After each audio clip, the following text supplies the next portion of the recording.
The Bobcat Club podcast resumes. We're pumping out a lot of these days, and today we're joined by the head soccer coach for Texas State, Cat Connor. Coach Connor, I see you're in quarantine just like the rest of us. How you doing? I'm doing well. Thank you so much. It's getting kind of boredom, but it's busy and active too, trying to keep up with players and their schooling.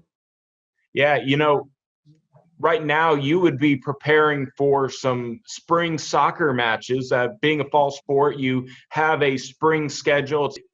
What would spring schedules usually mean to you right now? What does that usually entail? Well, we usually have our seniors from the last year. They just get more focused on graduation, and so we don't ask them to come back during spring. So we ask the juniors, sophomores, and freshmen to come in and start training and building that next chemistry with each other, and trying to start to solidify a starting role. And since we had such a impactful senior class, it was really important for us to do that. And the loss of the spring, it's not fun, but they were really making a good step towards what we wanted them to do. And so I would have to say I thought we left off on a good note, and I'm looking forward to when we get to be back on the field. Yeah, you mentioned the spring, the senior class.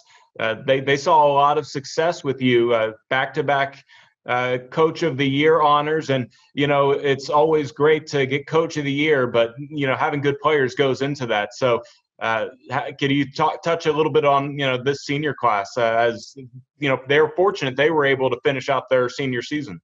Yes. Well, we had a phenomenal senior class. I think they've done a great job from, their first day in as a freshman to set the mentality that we expect. And that is every day to improve one more step better and just to, always excel. And even through adversity, I really was always amazed at how they could do that. And I think some of our best championship teams here at Texas State have always found that adversity they rise to the top like cream, they just do it. And that's kind of one of the things I'm proudest about this soccer program is we're always able to, recruit some of the best athletes and some of the best soccer players and some of the best students.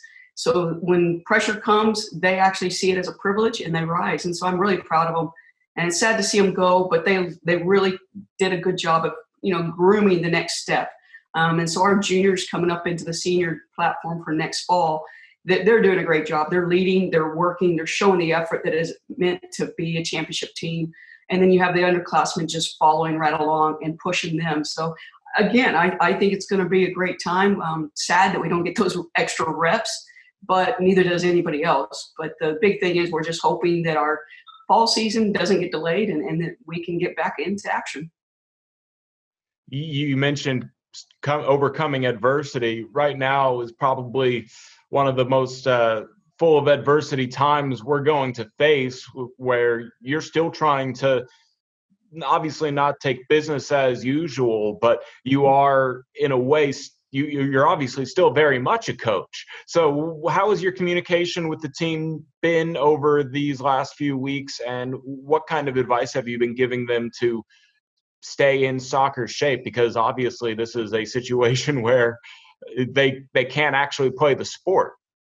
Right. And so I'll be honest with you, I'm kind of an old dog. I'm learning this new technology too. So I'm learning Zoom and all the fun ways to stay connected through technology. And so sometimes they're teaching me, which has been fun because they're pretty savvy technological players. But to tell you the truth, we've sent out a workout packet for them to do. Obviously, if they can do it individually, that'd be great. Just keep their touch on the ball, to keep their fitness, because I thought they were in outstanding shape.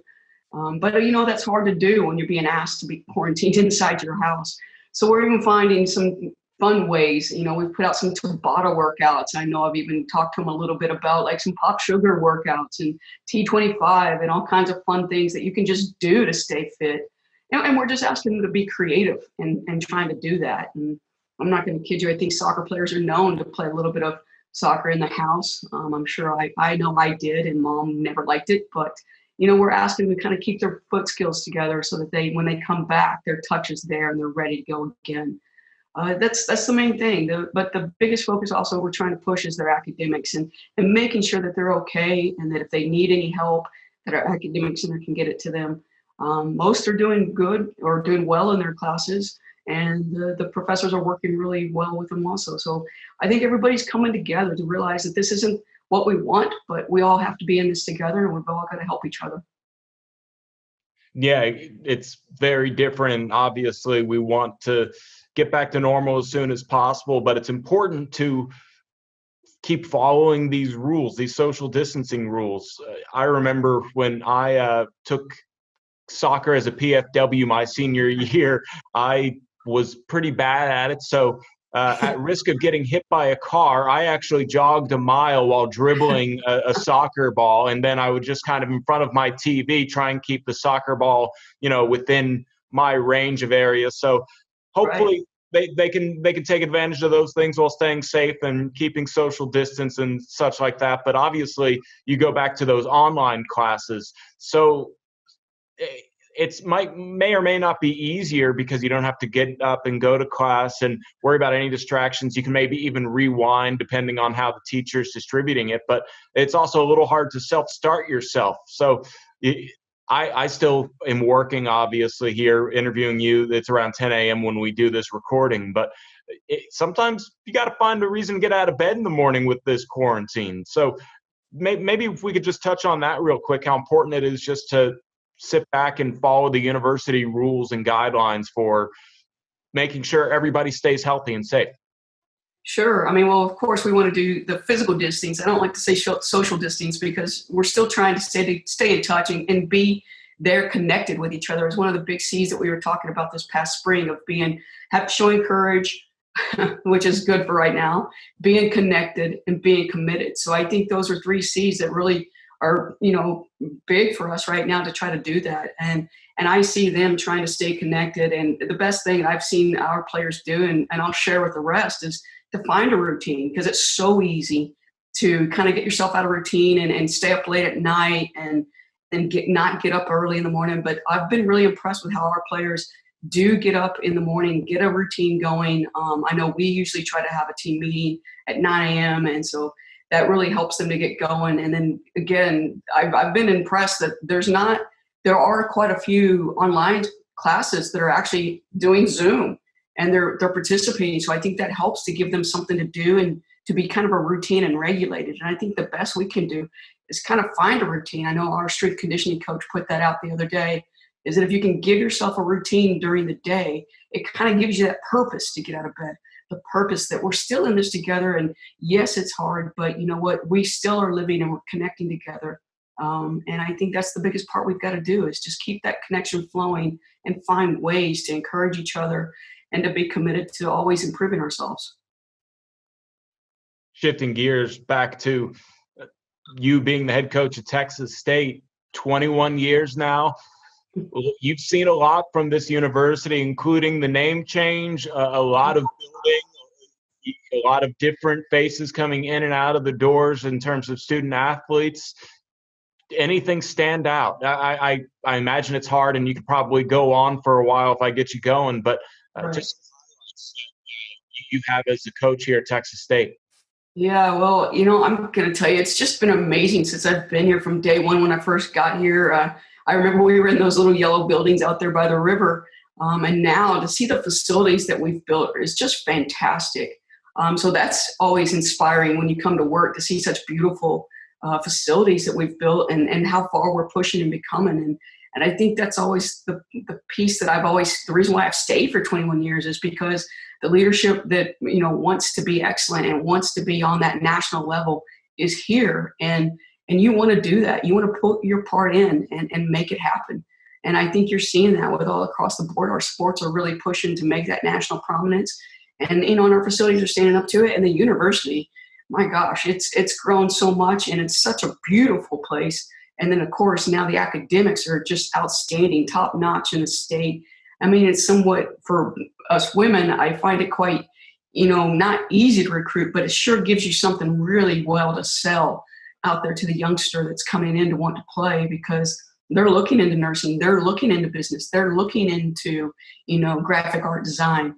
They're looking into all those majors that we have grown and blossomed into our engineering. That's the biggest one we see. And our players are just loving it. And that really helps. So just to have this university just be such a prominent university, it's amazing. It's really awesome. That's what I would tell you as a university. as a program, you asked me that, and I tried to think of all the different great instances, and of course I could go back to like overtime wins, I could go back to championships, but immediately when you said that question to me, I just, all the different players just kind of start rolling in my head, and I see the pictures of all those different players, and some struggled coming through their college lives and made great strides to get to that senior year, and some just blossomed from the get-go when they first came in. But all of them, it's just the relationships you build. It's to see them come in as a young wide-eyed freshman, and then to go out as a senior ready to take on the world and become a great leader. And that just makes your heart proud, because that's really what we're doing here. We're giving them the tools that they can face in adversity like this and help others to shine. And that's what's so special about Texas State. I believe they allow us to be champions on the field, but I believe they allow us to grow champions, in the community and in the classroom. So it's really proud to be a part of Texas State. Yeah, I went to school here and started working in the athletic department pretty much as soon as I could. So it's been a lot of fun being a Bobcat. And before we wrap up, I just wanted to ask you anything you want to say to everybody watching right now, because it's your stage, and just anything you might want to touch on to Bobcat Nation listening. Yeah, I just say, what, Bobcat Nation, thank you so much for your support. You've always been there. We're here for you. I know we're trying to keep you, in our lives and showing the connectivity with you. So please be a part. Stay with us. We hope you're safe. Be well. Keep physical distance. Let's all, do our part right now, so that we can get back into routine of loving sports and loving this university like we do. So just be well. Thank you so much for the time, Coach Connor, and we'll see you down the road for sure. Sure. Thank you.